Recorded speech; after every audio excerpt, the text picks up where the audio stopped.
Here we are, human emotions and the origin of bioethics. Let's start this journey.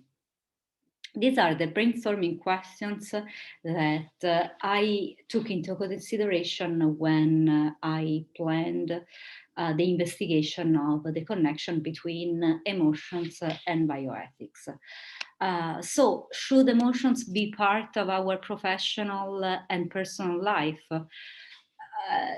We cannot deny that our emotions can come and go and have the power of influencing our view of reality in a way that is very changeable and somewhat unstable. So, as professionals, we've been trained more and more so to keep our emotions aside and have a clear mind, a clear, logical, rational mind into what we're doing. In my research, I question this assumption, partly because most of our life happens at work. We have to work in order to survive.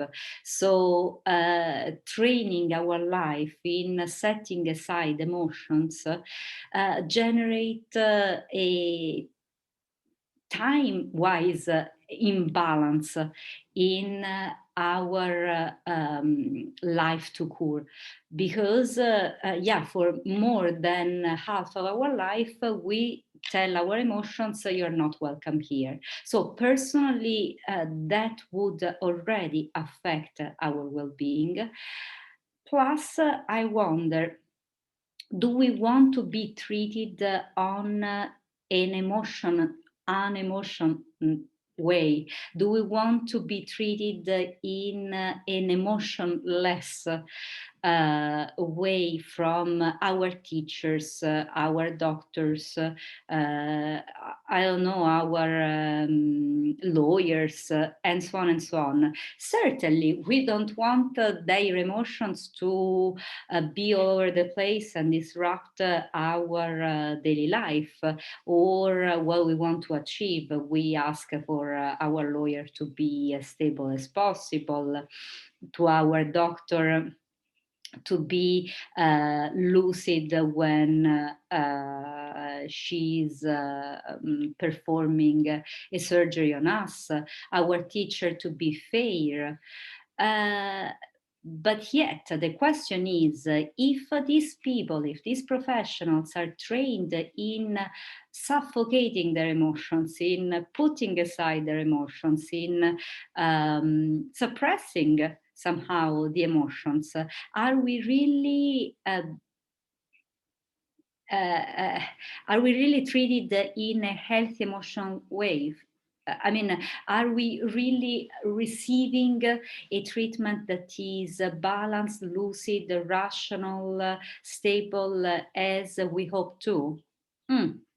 So this is the kind of problematization that I brought up, and I think this invests most of our notions of well-being. In fact, my second question would be: should doctors, architects, mental health professionals, social workers, teachers, yeah, lawyers, fitness trainers, bus drivers. Here I include any kind of profession one might take. Of course, in bioethics, we care more about those professions that have to do with well-being and environment.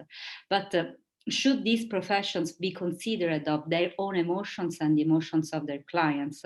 Or do we risk to get lost in the maze that emotions create around our lives? In this presentation, I'm going to bring up the case of depressed doctors who cannot bring up their an actual reflection on their emotional lives, and they tend to live most of their lives in a state of depression that creates a deep distance and disconnection with themselves and their clients. The same things for architecture. I mean, building creating unemotional structures buildings that do not take into consideration the emotional well-being of the people who are going to be there uh, might certainly be disruptive for our life. The main point I'm going to discuss, I'm going to defend is we are human beings, and as such, our emotions are parts of our life. Pretending to be objective and scientific by simply surgically removing emotions would create sciences that are not for humans, because they do not take into consideration one of the most important elements of being humans. So my last brainstorming question would be, to what extent bioethics can contribute to emotional well-being, and to what extent emotions may impact a functioning bioethics? What's the connection between a bioethics uh, that is built to provide sustainable well-being for human beings and their environment, and how these bioethics can help us to sustain our well-being, emotional well-being included. So in this presentation, I'm going to discuss, of course, what I mean by bioethics, because I have a very specific idea of integral bioethics, and to what extent the connection between bioethics and emotions is beneficial to our well-being and to the sustainability of this well-being.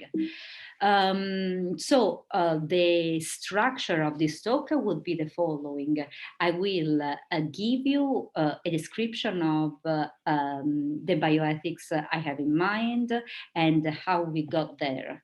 Of course, bioethics is a new discipline, which makes the reconstruction of its history somewhat easier, but it's wide. At this point, we find bioethics in almost every room of our figuratively speaking house. So I want to be clear with you and give you the sense for what kind of bioethics I'm referring to. Then I will discuss some points about the connection between emotions in bioethics, so how beneficial emotions are for bioethics and what bioethics can do for our emotional well-being. And I will bring concrete cases. The first group of cases will be on what emotions can do for bioethics. So, what kind of bioethics we would have if we include emotions in bioethics. And the second cases would be what bioethics can do for a stable emotional life. And in these two cases, I will consider a number of examples I can provide to you, both from literature and my personal experience as a philosophical counselor. I'm going to consider bioethics from a top-down and a bottom-up approach. My talk is mostly inspired by these two recent books I just published, and the third book that just came out with Springer. So the third book is A Phenomenology of Bioethics, Lived Experience and Technoethics, and these two books are exactly on the point of human emotions, and one, The Origin of Bioethics, and the other one, the role that bioethics can have in emotional problems. One book has philosophical approach to the issue. This second one draws on the cases I studied, I work with my practice as a philosophical counselor. All right, so for now, I will stop here. And my next chapter, as I announced you before, is on the history of bioethics.